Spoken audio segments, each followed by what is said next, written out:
Thank you all for showing up this morning. For those of you who are here first, this is your first day attending. Just want you to know that we had a really great day yesterday. I think those who were here yesterday can attest to that. My name is Vaughn Haller. I am the board chair for Housing for Virginia. I want to welcome you to HousingX 2022. I'm delighted to welcome you all, and this is the second biannual conference for HousingX here in the Commonwealth.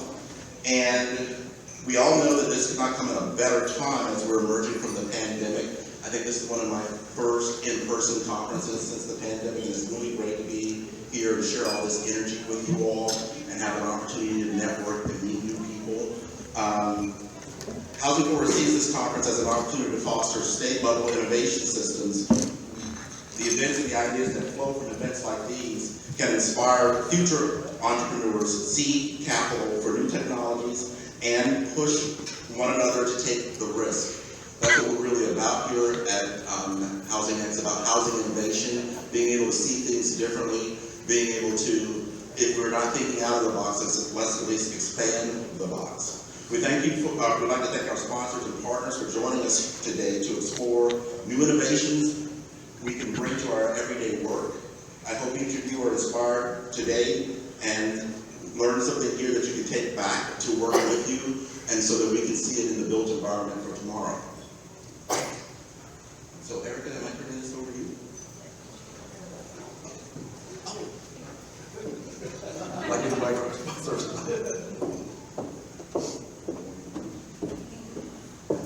Stuck in the corner so they didn't see me.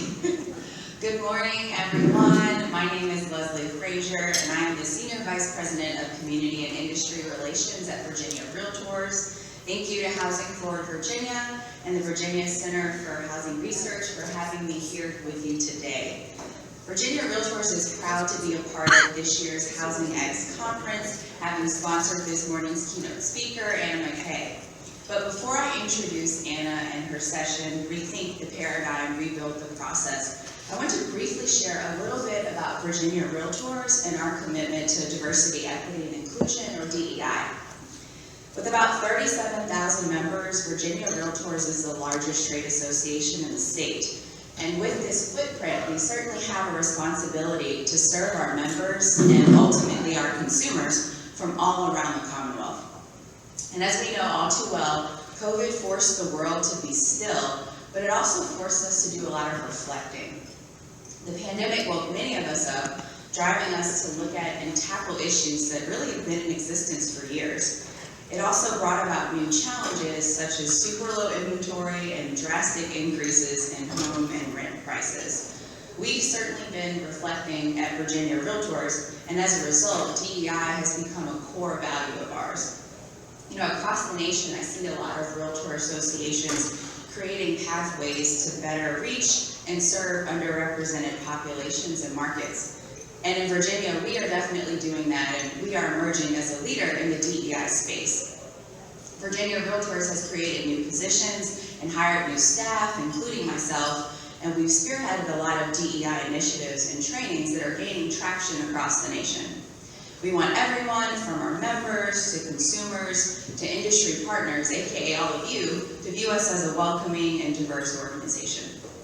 We're laying a strong foundation so that DEI will be permanently weaved throughout the fabric of our association.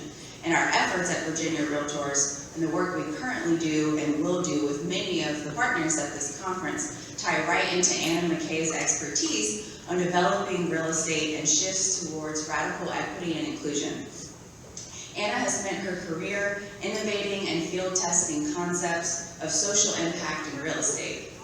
She led the first Regulation A crowdinvesting effort for new construction in the United States and raised a tranche of crowd-invested equity, $300,000 for everyday Oregonians for a homeless project called Jolene's First Cousin in just 68 hours.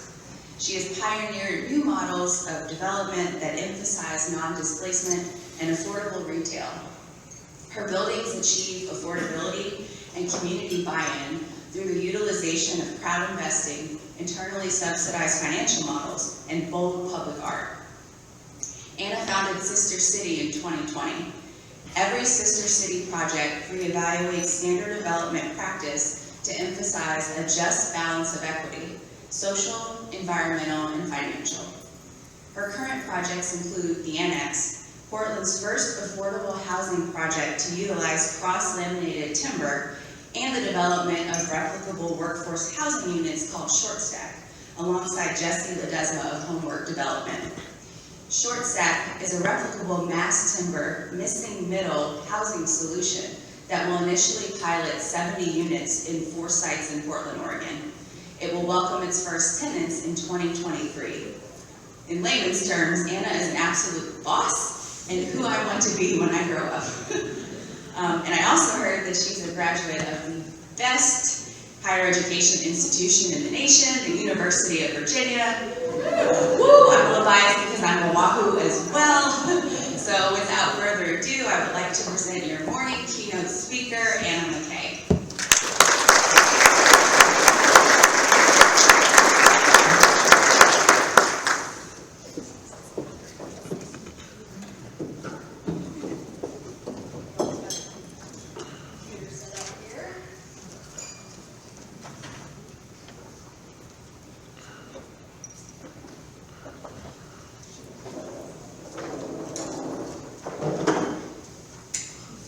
Check.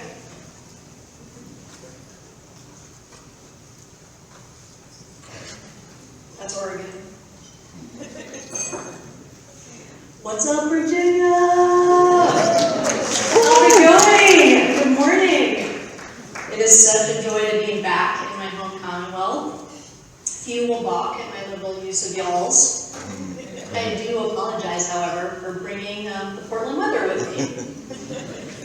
Before I get started, I do want to offer my hearty thanks to Leslie and the Virginia Realtors for hosting me, and of course to Virginia Housing Forward for putting this conference on. I so admire your vision, and I'm honored to be among the company I keep at this podium.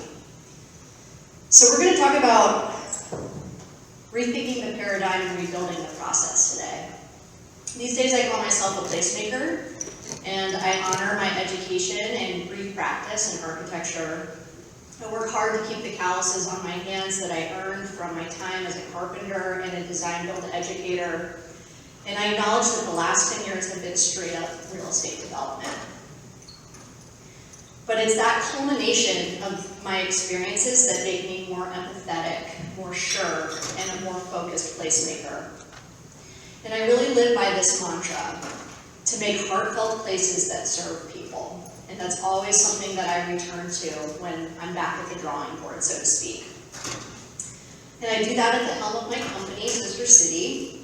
And before starting this firm 2 years ago, I was the longtime director of development at a firm called Gorilla Development in Portland. I encourage you to look them up. But I'll be sharing some projects from both Sister City and Gorilla. All right, let's get into it. Today we're going to talk about what it's like to be a heartfelt placemaking professional. We're going to acknowledge the system, the paradigm, if you will, and evaluate what's good and what we may be able to leave behind in pursuit of a more equitable development process. And one note I want to make: the paradigm isn't all bad, and change is incremental. I know the straw man approach is sometimes controversial, so I want to emphasize that there is a time and a place for many of the development tenets that I'm going to touch upon. Without further ado, development tenet number 1, highest and best use. Now, the spirit of this was good. The concept of densifying our urban centers responsibly, fighting sprawl, and emphasizing our need for units and housing. But somewhere along the way, things got a little out of hand. Developers lost track of the importance and the delicacy of neighborhood fabric in favor of maximizing profit. This is the house that inspired the movie Up, if you've seen it. This is a real place in Seattle. And I just really appreciate the contrast between the raw dress for less in this house. And Mr. Moody, if y'all listen to his speech yesterday, which was amazing, mentioned development tenet number 2. The comps are your compass, and we as placemakers tend to design based on rent and sales comparables. And who can blame us? That's how banks finance these projects, investors understand them, and brokers lease and sell them. But I do wonder, how did this get financed? Development tenet number 3 is that these projects are funded by high net worth. In a June 2018 study, Capgemini found that real estate is the 3rd largest asset class held by high net worth investors, accounting for 16.8% of their total portfolios. Policies like opportunity zones and 1031 exchanges before them have long been a tax haven for the very rich. Referred to as accredited investors, the Securities and Exchange Commission views people who consistently make over $200,000 or have a net worth of over $1 million as literally sophisticated, and that's in the letter of the law. And regulations around taking the capital of accredited investors are relatively relaxed, and this makes it faster and easier for developers to raise equity from these folks. And largely, those investors expect a market rate return, and developers design to deliver them. And there's no surprise here, but market rate returns emerge largely from market rate developments. And putting affordability on the ropes from the get-go is a direct relation to this. And I think there's like a larger conversation here about the American capitalist system as it is today, with its focus on growth, quarter over quarter. But I will kind of return to the ideas of how capitalism can still be a very important tool in the way that we're building our buildings, but we don't necessarily need to channel this hyper-growth focus. Number 5, we're not here to build capacity, we're here to build buildings. And I know that I'm not being nice here. This is the Teams tab on an engineering firm's website that I work with. These are all really nice people, and they do their job really well. But we can do better than this. 70% of the workforce in the United States is BIPOC and/or female and/or non-binary. We need to engage a more representative workforce at every stage of the development and placemaking process. I really appreciated what Mr. Moody said yesterday, how the diversity of his office lent itself to the quality of his work. Inclusive design can't happen without systemic inclusion. Development tenet number 6, public art isn't the responsibility of the private developer. Stated more broadly, unnecessary amenities are almost always the first things engineered out of projects. This concerns me generally because it's taking such a short view of something that lasts so long. And whether art is good or bad, it tends to attract people. And the last time I checked, that's a good thing for real estate. Gentrification is inevitable. This is a pretty big one, and I am going to come back to it later on in how we address the counterpoint. I'm going to walk you through a handful of my projects and highlight the process and how just maybe my colleagues and I have stumbled across counterpoints to those development tenets. And a note, most of these are housing projects, but some are not, and I promise there's a reason for including them here at the HousingX conference. So first I'm going to talk about the zipper. This was a new construction on a 12,000 square foot infill site in Portland, and it has a micro restaurant program. And this kind of calls to mind our first idea of highest and best use. My counterpoint is respond exactly to your site and to trust your instinct. The site of the zipper was zoned commercial. We could have gone as high up as 5/1, maybe 6/1 with an affordability bonus. But Sandy's fast, and Sandy Boulevard is this, I don't know if you can see my mouse, no. That long diagonal that runs across, and then that gray kind of line is a very busy highway. And all this cyan that you see are these amazing 1920s apartment buildings, and they have very few amenities serving them. So the zipper wanted to plug that gap. So we took this used car lot, and we turned it into this. This is obviously a single-story retail use building. And it was trickier than that. I mentioned micro restaurants, but the only thing was that wasn't a thing. That didn't exist. The comps could not be our compass there. So our strategy was to get the leases signed and to start small. And our idea for the zipper was unique, but it made sense to us. Portland loves food carts. Like food cart pods, food carts everywhere. You can imagine every cuisine under the sun.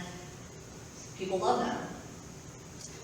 But there was this missing market for food cart operators. You went from this mobile kitchen that could fit in the parking space, where you're surrounded by other operators, to these relatively large brick and mortar spaces. And not only was the rent more than double, the operation was so markedly different than many food carts that made the jump just didn't last. And so we considered something in the middle. We created units that, like food carts, were mostly kitchen. We clustered these around these vibrant businesses together, and we created a destination and really focused on that. And everyone shared common amenities like a communal grease trap, bathrooms, trash area, and seating. And this lowered the cost of getting started for these operators and allowed them to focus on the things that they were really, really good at, which was making amazing food. And these restaurants ranged between 490 square feet and 635 square feet. There is retail coffee and a bar that are slightly larger. And what a novelty, indoor seating for this essentially a food cart pod inside.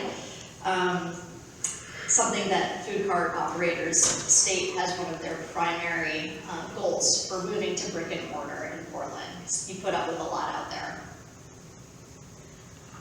Finally, this idea that public art is the responsibility of the private developer. I don't really have anything pithy to say other than yes, it is. As I mentioned, Sandy Boulevard is a really busy thoroughfare, and the zipper had to work at 35 miles an hour. So we designed the system of wood fins to be installed incrementally along the facade of the building, and as you can see in the plan, the facade undulates. And what this resulted in was bright and unique interior spaces, and the zipper looked like a lantern glowing at night and a mural during the day. And we worked with local artist Paige Hamilton, who has this incredible program called Forest for the Trees, which is an annual mural festival in Portland, to help identify and galvanize the artists that put the first installation on the zipper.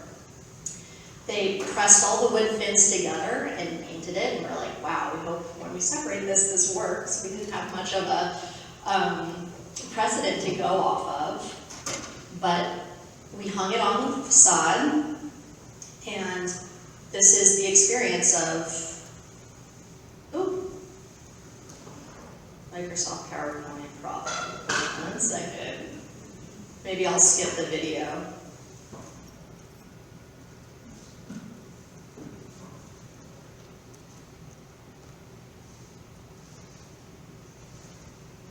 Anybody got any jokes or anything?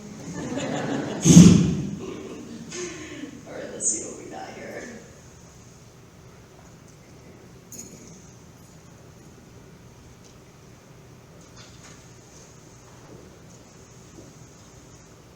I'm sorry. I'm trying to switch my screen here.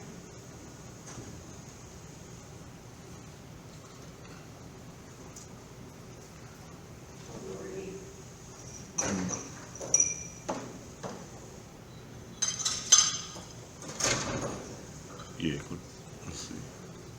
There, all right. I'm scared. We're gonna skip that. It's great. If you find me later, I'll show it. Oh, working.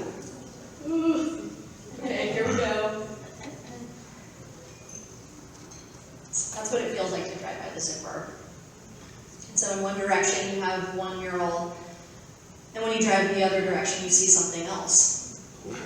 And the key here is to build it into your budget from day one and to stand by the importance of this to you and your art and your development. And we did that for the Fair-Haired Dumbbell as well. And this is a speculative office building with ground floor retail. And it was a big project. And we started at Gorilla to get really curious about the relationship between equity and pride and sense of place. Development was absolutely exploding at this time in Portland, and the general consensus from the everyday person you talk to on the street was, this sucks. I don't like what's happening. This is happening too fast. I don't have enough of a say in this. So we said to ourselves, what if we funded this with the crowd? Would they feel differently about this project? Would they feel more ownership over it? This was back in 2013, and we had just caught wind of a brand new investment vehicle called Regulation A, and it was a result of the Jobs Act, which passed in 2012, which loosened regulations on reporting, oversight, and advertising for companies trying to raise investor funds. Among other things, this law allowed non-accredited investors to invest in startups through crowdfunding and what they refer to as mini IPOs.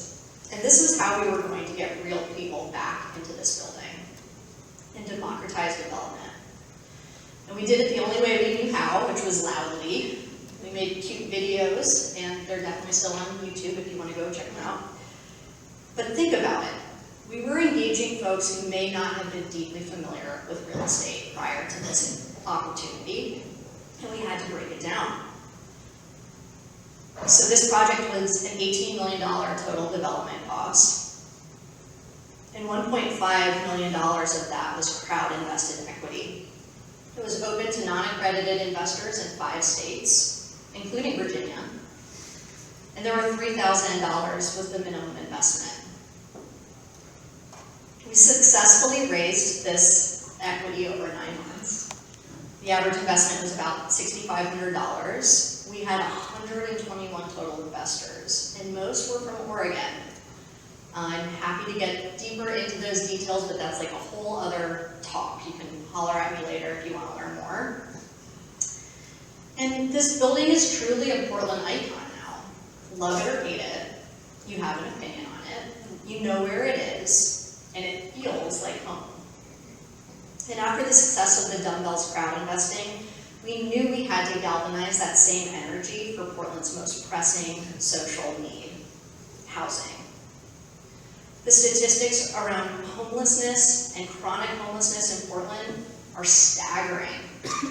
The most recent point-in-time count demonstrated that 5,228 people are living without a home in Multnomah County. We aimed to contribute a solution, and we call it Jolene's first cousin. It's a combination of market rate and deeply affordable housing, all done without public subsidy.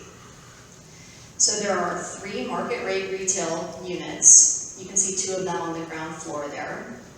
The purple building has 2 market rate 1-bedroom apartments on the 2nd floor. And the blue building has an 11-bed single residence occupancy with a shared common space, shared outdoor space. And we accomplished this with that idea that Leslie mentioned of internal subsidization. And basically the rents we command for the market rate units allow us to offer the SROs at a rate below 30% of the median family income. In Portland, that translates to about $450 a month for a room in Jolene's first cousin. We held a master lease with local homelessness nonprofit called Join, and they would sublease and manage the SR to Crow. We leaned on their expertise. Gorilla Development manages the other 5 units and interfaces directly with Join, acknowledging that some of the tenants in the SRO have needs that as developers we just don't know how to address as expertly as our fellow social workers and nonprofits. And so that was a real partnership that we leaned into. I guess I'm showing you the plans here. So that's the ground floor. You can see the 3 retail units, and then in the back corner, that's the ground floor of the living unit for the SRO.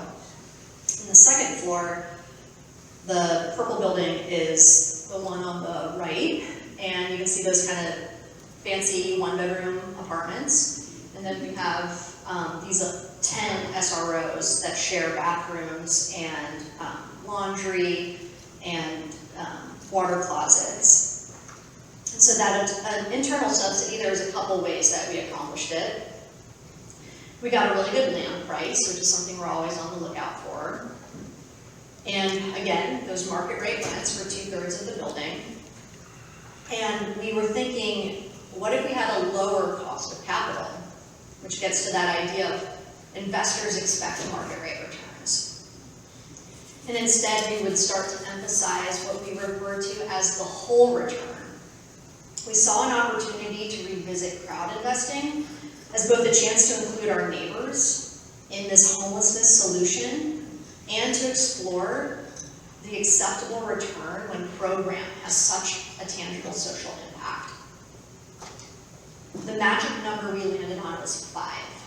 There is a 5% preferred return for equity investors at Jolene's first cousin.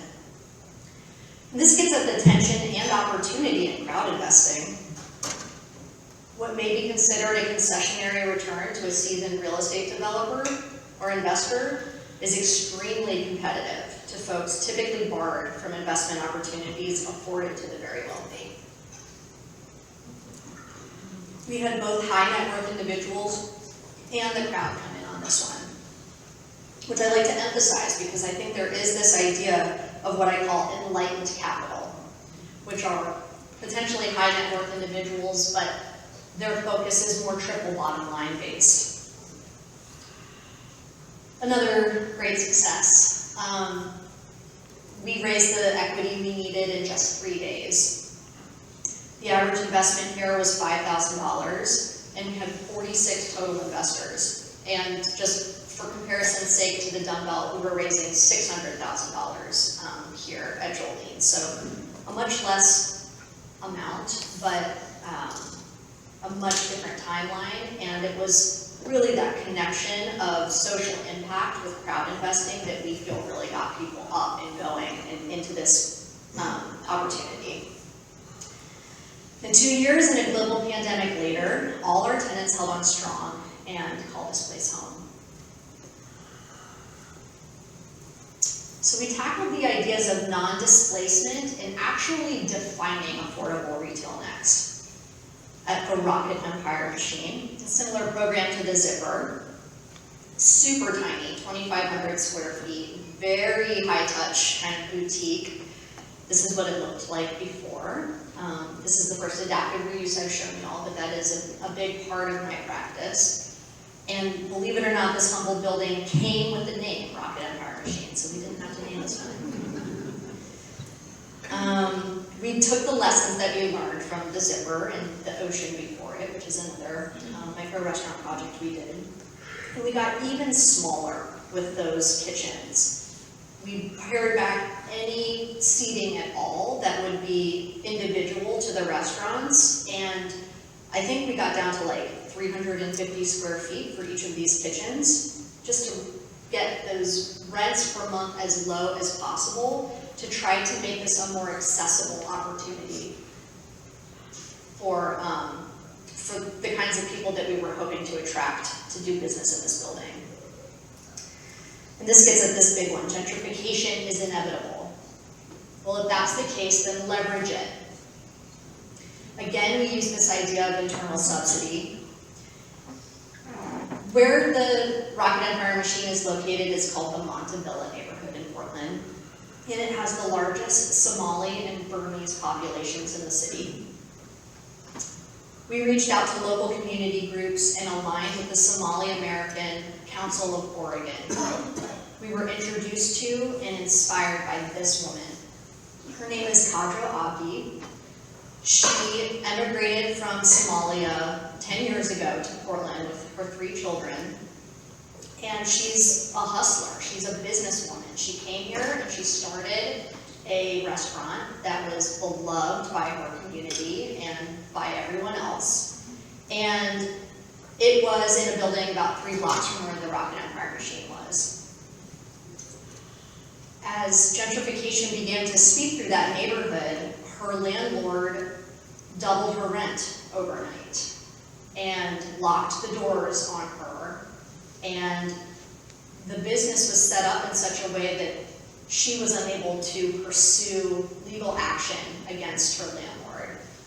And I'm just so upset by the power that that landlord had and exercised. And we aimed to give Cadro the chance she deserved in her neighborhood to serve her community.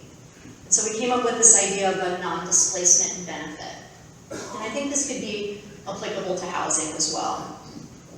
But there's this body of thought that says if retailers can hold on for the first several years of a development wave in their neighborhood, their NOI increases commensurate with the increased prices their products demand. And so 2 of our 3 micro kitchens were pretty market rate rent for the area. And then that non-displacement kitchen, we held the rent down at about $1,000 a month for the first 3 years. But then you can see in year 4, it rises to catch up with where they're, I'm sorry if it's blinking. I'll try to just plug it in a little harder. Rises up to meet their fellow tenants. This was an experiment. There's not a lot of work done in this field of affordable retail, and so that's our humble submission to it. And so here's the crew, there's me. This is our social distancing family portrait. Cadro, Kevin Kavanaugh, Amalia Sierra, Ben and Ivan. That's our general contractor, Greg. That's so funny. Anyway, Jessica and Charles, Saunders Singh, and on the far left is Ben Carr, our architect. And for 2/5 of these business people, English was their second language, and 1/5 of our tenant cohort was a first-time restaurateur. So there's that idea. We're not here to build capacity. And I argue that as a placemaker, we have a responsibility and a privilege to engage our community in a more representative way. And this gets back to that idea that we have with the art. You need to build this into your budget from day one. If you want the kinds of tenants who truly represent the community, you need to put in the legwork. This is some of the efforts we made at the Rocket Empire machine. We acknowledged that the largest financial burden for a new restaurateur was installing a hood. It's like a $15,000 expenditure. And so we installed them for them. We acknowledged that getting their kitchens permitted was outside of many restaurateurs and general retailers' wheelhouses. So we included what would have been considered the tenant improvement work in our base permit. We gave loans to our tenants to help pay for equipment. We worked with business advisors to obtain all necessary inspections, signage, and operational approvals from the city and the state. And we really worked hard to foster a collaborative tenant cohort where people could skill share without embarrassment. Any question was not taboo. And that really created this family energy. So 2 years in a global pandemic later, I sound like a broken record. The original lineup is going strong. Cadro's killing it. And we went above and beyond that typical landlord involvement, and this is the proof in the pudding. If you show up to Rocket Empire Machine, you see all different kinds of people enjoying the food, enjoying one another's company, and that's hard to do in Portland. I also want to give a quick shout out for public art and budgeting. This is a 5-foot diameter neon sign, and it had its own line item from day one in our budget, and it was big ass sign. And there it is.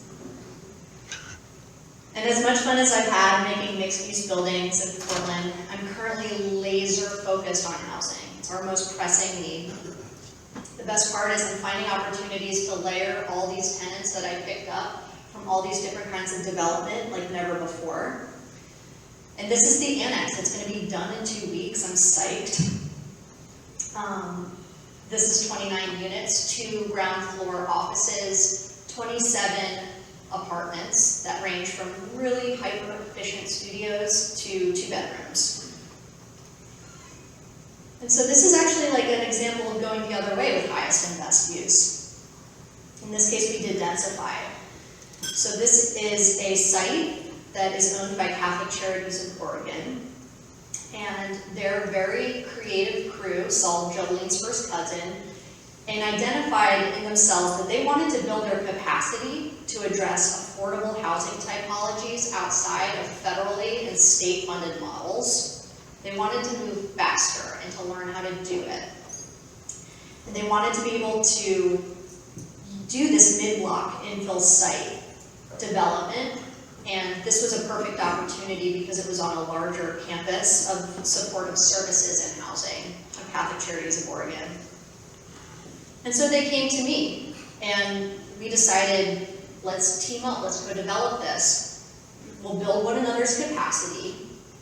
We're going to share our skills. We have the same goals, and we have these complementary skill sets. And so we came up with this rallying cry as something that we could return to time and again when the days get long in development. It's not all final photos, but to build uplifting housing for Portland's most vulnerable as quickly as possible. And it was that rallying cry we returned to for every major decision we had to make. This is where we landed. These units are flexible and can be used for short and long-term stays. Catholic Charities of Oregon is targeting a tenant cohort who are just on the edge of housing security. Some are recently houseless or at risk of becoming so. We really tapped into elements of trauma-informed design. We wanted to create a place where people who are in an acute trauma response can come to rest and to heal. And we accomplished that by bright, airy spaces, wide open-air corridors. Every door opens to the outside. Every window is operable.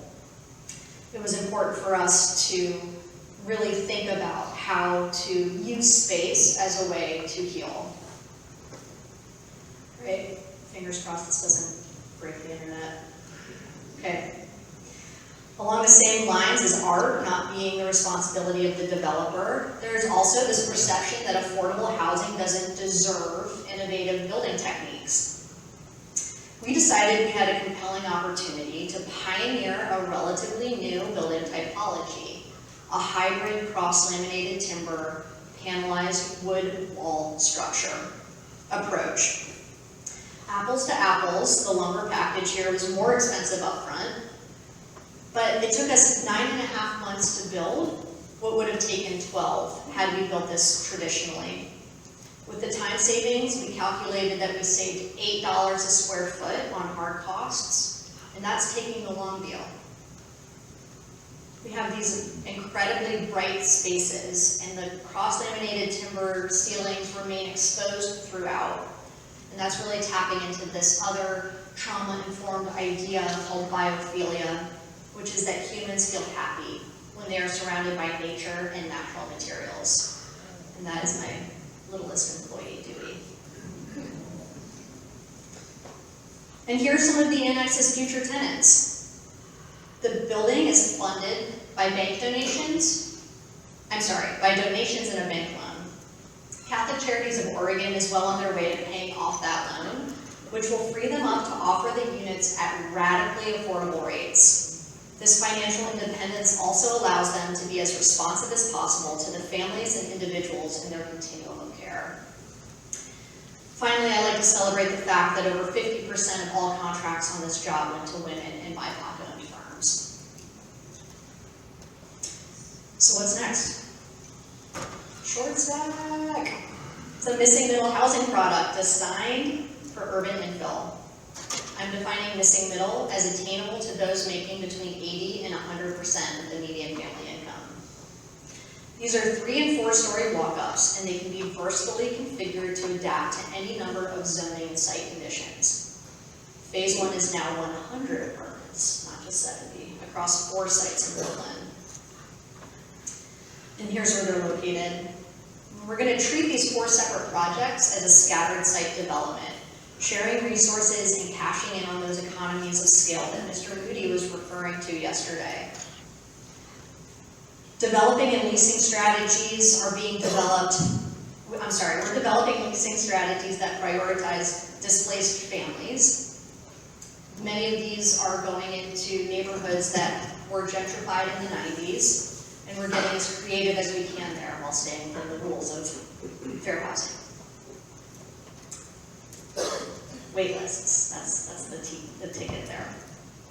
And while this idea leverages replicability, we are strategically choosing sites based on their proximity to amenities that urban families need to thrive. And we call this the jewels of the neighborhood. We talk about walk score, transit score, bike score, and we're very lucky in Portland. Those are all typically quite high. But we really want to highlight things like hospitals, schools, libraries, green space, because this isn't just another cute marketing flyer. This is, we want your family to live here because they will be supported here. And now short stack is a lot different than anything I've done up to this point. But there's still this idea of our projects becoming the cumulative effort of what's come before. This is replicable. It's not supposed to be as boutique. The first round is kind of feeling that way, but I think it's going to get more efficient. And this is at a much bigger scale from a financial standpoint and a sheer number of units delivered, the timeline. It's like real development all of a sudden. But it's also still very much a project inspired by the needs of my community. We're responding to the neighborhood fabric. We're strategically not always the highest and best use, which is an effort to keep costs down, avoiding installing elevators and underground parking and things of that nature. But it allows us also to keep the same design strategy across many different zoning types. 70% of these units are 2 and 3 bedrooms, which addresses a dearth of apartments that size in Portland. And like the annex, it will utilize a hybrid mass timber construction typology. We are creating a flat pack structural kit of parts that arrives on site and is assembled in a matter of days versus weeks and months. So really leaning into that speed of construction and that replicability. And this is the short stack team. We are engaging a meaningfully representative workforce. Every one of these professionals is highly qualified and dedicated to building capacity in their firms and throughout this project. So paradigms and process aside, I wanted to end by highlighting some of the practical differentiators that allow us to place make slightly outside the lines. We made less money. This kind of placemaking has always taken the long view. And really that makes sense. When you think of yourself as a community steward, you design, build, and finance differently. At Gorilla, we would roll all but the bare minimum into long-term equity in the deals. And if we're asking our investors to take a 5% return, there's no way that we're taking a market rate return as developers either. We got rejected by banks, rejected by sellers, rejected by investors, and occasionally our peers. And this is where it's helpful to have a thick skin and a clear vision and good colleagues. And I always suggest the rallying cry. You can just scream it into the abyss. And as you can see from the projects I showed you and the timeline upon which they were delivered, each one got a little more comprehensively impactful than the last. You gotta start small, you can do this. You have a role in this kind of placemaking. And we did it ourselves. I think there is a special sauce to driving both the financial and architectural design of projects. I love the Excel spreadsheets behind each one of these buildings almost as much as the buildings themselves. And I would show them to you, but I have finally internalized the feedback that is real boring, so I'm gonna pass. But when you understand the sources and uses as deeply as you understand what the community needs and how to respond through design, you really unlock that freedom to innovate. You also become a better teacher The we here is representative of a broader community involvement from non-experts. Artists, chefs, creatives, non-accredited investors, neighborhood groups. Without these people, these things wouldn't have happened the way they happened. Places don't really mean anything if there aren't people to be there to enjoy them. That's the whole point of this. We're living them. So that's my paradigm. Welcome. I hope you enjoyed it. And I thank you so much for your time and attention this morning. And I welcome any questions y'all might have. I'll just kind of leave Jolene's up here for us to look at as we go.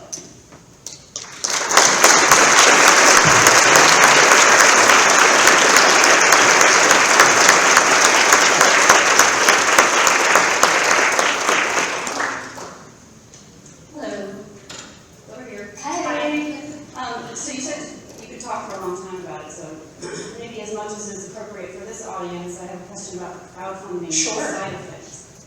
How did you manage it? Did you, for instance, did you use one of those platforms that's popping up, or did you create something yourself? And how do you get many investors? Like, how did you end up managing that? And what is your advice for people who work in housing, for instance, who might want to do something like that on their own?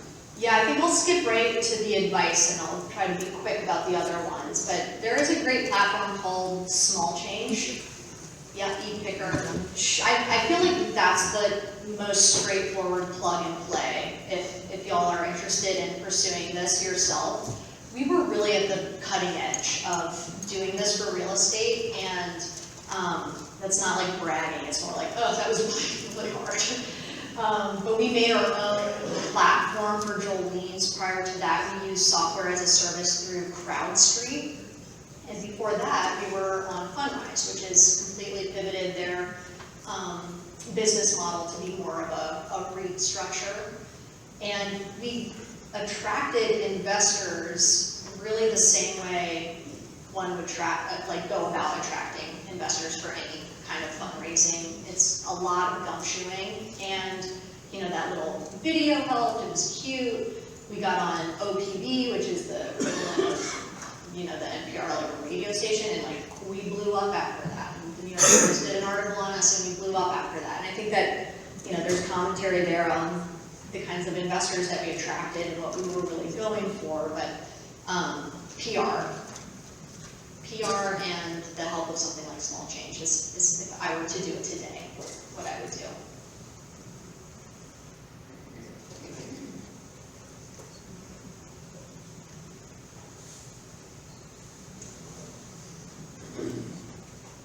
You mentioned community stewards. I was wondering if you could speak a little more about that, the NIMBY environment that we are facing today.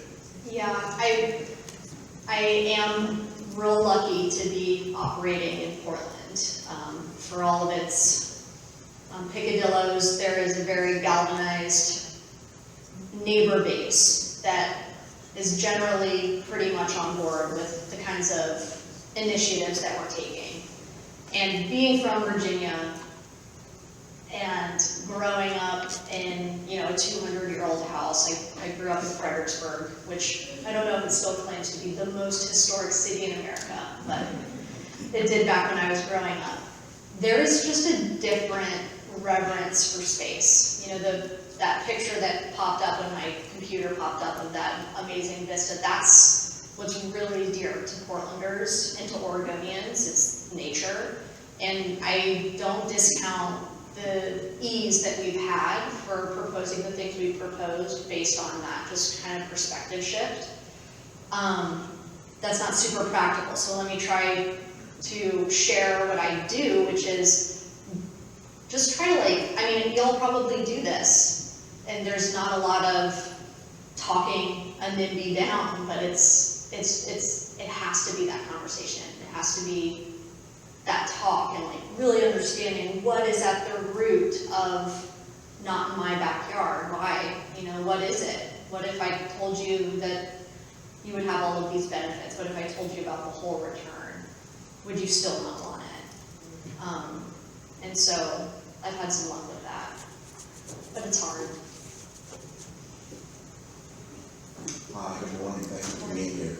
Can you talk a little bit about Jolene's cousin and how it works out, both your partnership with the nonprofits handling the population, and then how that works with having a retail site there and the retail with the residents and the going and comings, and how those interactions are working? Yeah, it's real straightforward. It's a master lease agreement with Jolene, and that's that homelessness housing nonprofit I mentioned. And I mean, to get real wonky, they don't sublease to those tenants. It's actually a subscription agreement with them, and I can share the lease with you if you want. Just let me know. But that allows for them to navigate kind of the stepping stone that Jolene's is intended to be. There's very, very strict tenant landlord laws in Portland that contemplate, and probably rightly so, a lot of regulations around how a landlord can have a tenant to move on, let's put it that way. And so this kind of gives them flexibility to serve their mission and also to continue to give the opportunities to folks as they get more settled on their feet. The retail component is awesome. It's an amazing complement. They have special, the residents of the SRO have special rates for, you know, the juice bar and the bakery, and the salon offers free haircuts to anyone going to get a job interview. And these are things that are not engineered by me. These are things that emerge as you bring people together and everyone's going in eyes wide open as to what's going on. I think one thing I learned at Jolene's and that I incorporated into the annex is have a cool space for people to smoke cigarettes as they're going to, and make that away from the windows of, you know, other apartments that people are paying a lot of money for. So I'll take that one with me. Maybe y'all can too. Thank you. Hey, thank you so much. So amazing, so inspired, and so excited. On the gentrification paradigm and challenge around it's inevitable and then leveraging it, really cool example around leveraging that in the retail space, right? If you can wait, then the buying power of that gentrification comes in. Any thoughts and ideas about how to do that in the residential space around leveraging, leveraging those that are moving in, that at least my worldview also says that I think a lot of folks that move into those neighborhoods want to preserve aspects and how they can be given the invitation to be leveraged for neighbor in the residential space. Just if you have any thoughts. Yeah, $100,000 question. I've asked it of many of you since I've gotten here, actually. And, you know, I think most of the people I've talked to, by coincidence, live in Churchill in Richmond. I spent Sunday, Monday there. Such a cool neighborhood. You know, I have amazing just energy there and doing amazing things. I think it's going to take a lot of consideration, and I know that there is much in place in the nonprofit side of these ideas. I am really interested in how for-profit developers can do a better job, and I'm in my listening tour on that right now. It is kind of going to be one of the next things that I look to tackle, but I don't have any answers yet. You got Just so you know, the invitation stand. You can come and hang out with us. Oh, thank you. I love it. Hi. I'm very intrigued with your inclusion of public art into all your projects. Can you tell us about how you determine those types of art designs and how you got community participation in those? It's amazing how they could be destinations and how you build that into your placemaking thought. Oh, thank you so much. Yeah, I would consider myself like an artist who like couldn't make it, so I had to become a real estate developer. So I, as a developer, have also learned that it's not my job to provide the art. It's my job to provide the canvas, which is something that is really fun and allows me to collaborate with artists and let them tell me what the city needs, what they want to do. And identifying those artists, there is a process that we can go through in Portland. There's a great governing body called the Regional Arts and Culture Council that like could connect developers with artists. I always had like an idea of who I wanted to work with, but that crazy painted building, the dumbbell, was originally envisioned to be two complementary Florentine patterns, which is like a kind of like Baroque Italian design. But we got shot down in design review because they wanted the art to be unique. They didn't want to do something that had been seen before.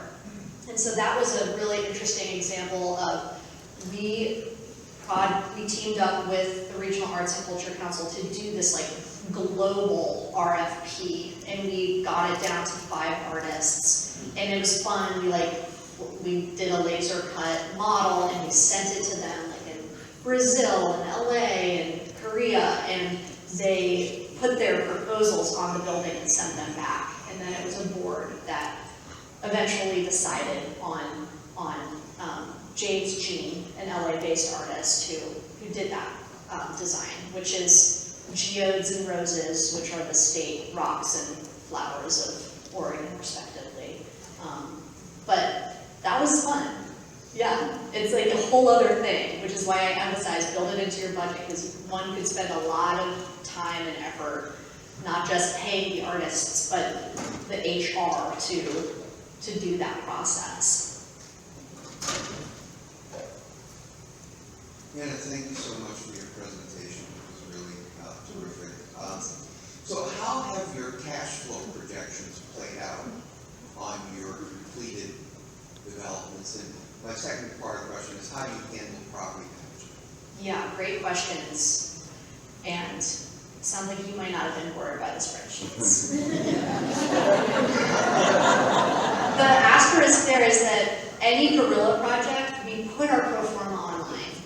Like the Excel version, you can just go and download it on the website and noodle around. A lot of them are kind of out of date, but the like mechanics are there. They always outperform our projections. And that is an element of the whole return that we don't yet have the language to talk about. Like I think of it as, you know, somebody could do a meta study of the sales comps over time and see, you know, okay, well, this was the canary in the coal mine, and then everything, all ships rose from there. But our investors always seem to come out with a higher return than we projected, which is awesome. And whatever, the power of place, authentic place. At Gorilla, they manage in-house, and I think that that's really a key to a lot of their success. It helps, you know, foster this environment of like a network of like-minded tenants. You like your cool tenant until you got another cool tenant, and it just like grows and grows.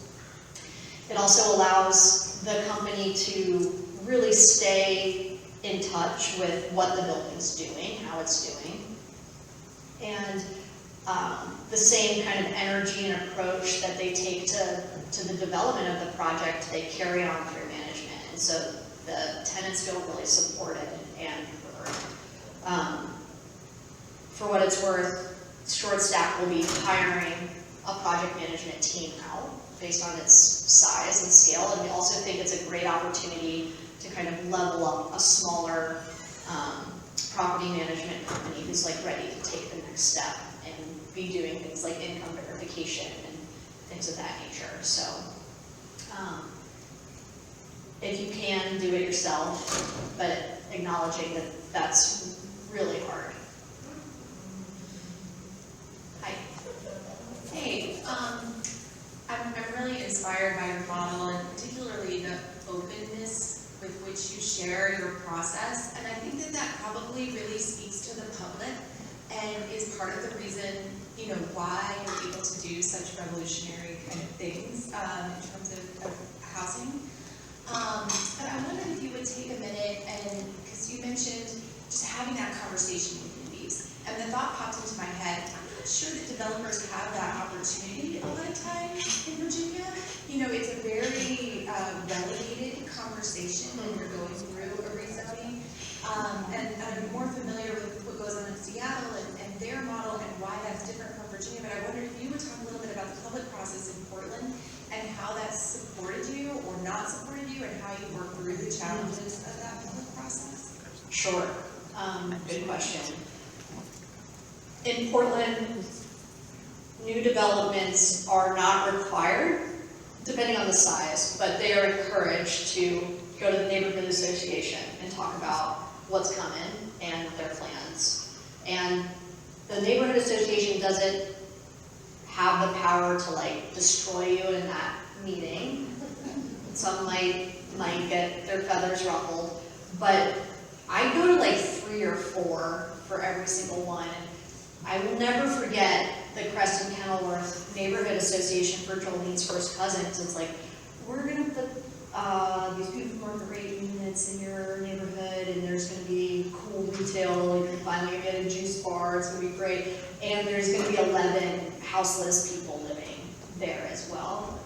And I was like ready for there to be pushback, but they started clapping. You know, they loved this idea of a different approach to solving a problem that's in all of our faces all of the time.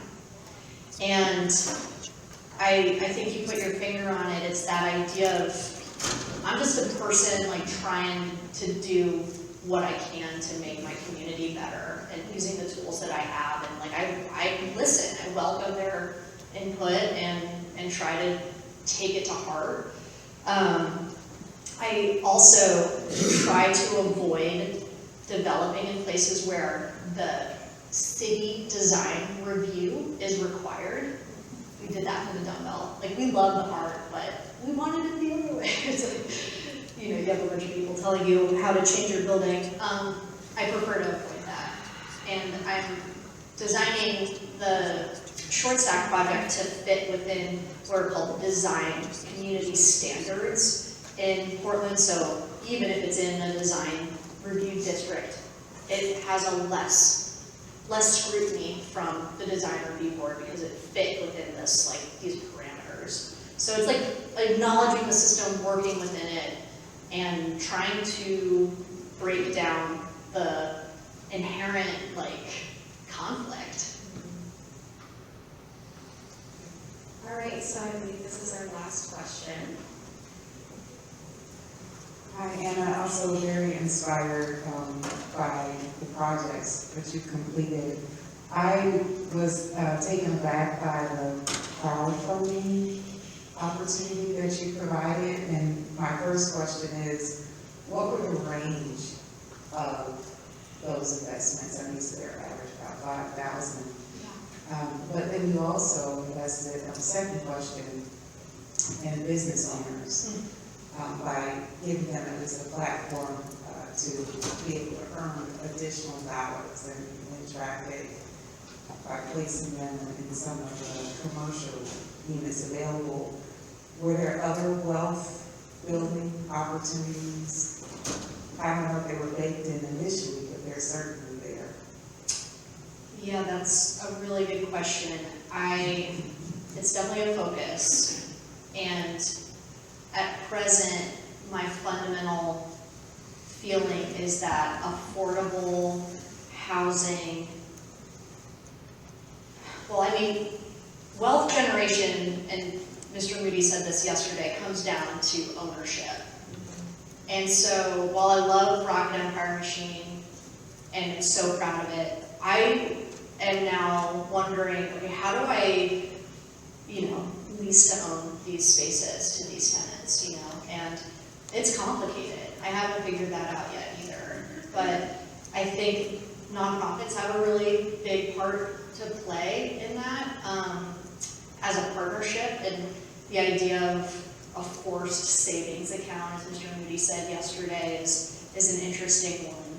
But there's so much financial literacy around that acquisition too, and talking about things like credit building, and a lot of my BIPOC neighbors that I talk to about owning their own home are surprised to learn that it's good to have bank debt, because that means you could take that money and buy another, you can refinance, take that money out, buy another house, and grow your wealth that way. And it's just like, there is such a disparity in the education, and that's a big part of what I just try to do person to person. I don't know if that answers your question, but wealth generation is huge. And I mean, we're not even getting to just the stickiness of owning land in the United States anyway. So that's a whole other conversation, but using the tools that we have to bring people up through real estate, I think, is a thing, and we can all work on that. Cool. Thank you all so much.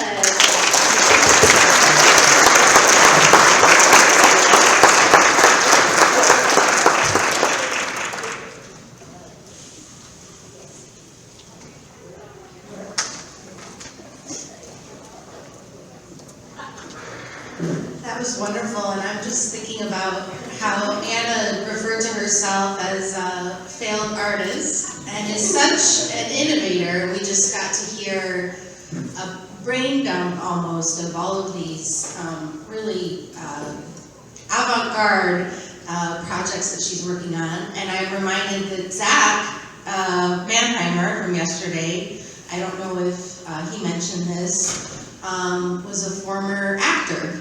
And so we should have asked Curtis Moody if he was a former dancer, but that's pretty interesting to me.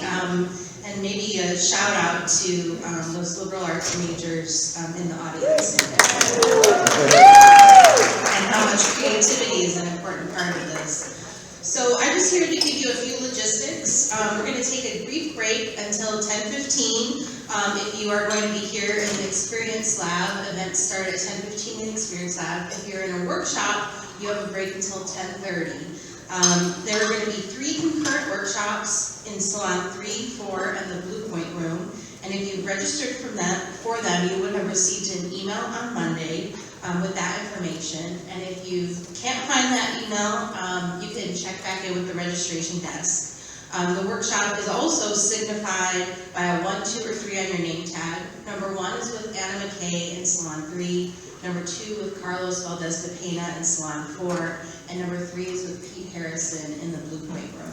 If you're not registered for a workshop, then you're registered for the Experience Lab, which again will have workshops running concurrently in this room with the various Experience Lab presenters starting at 10:15.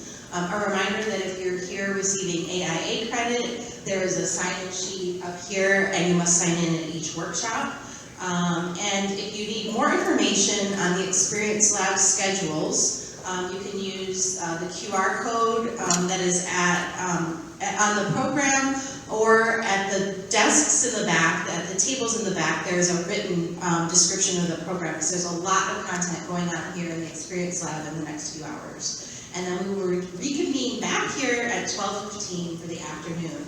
And if you can remember anything of what I just said, you can come and ask me, and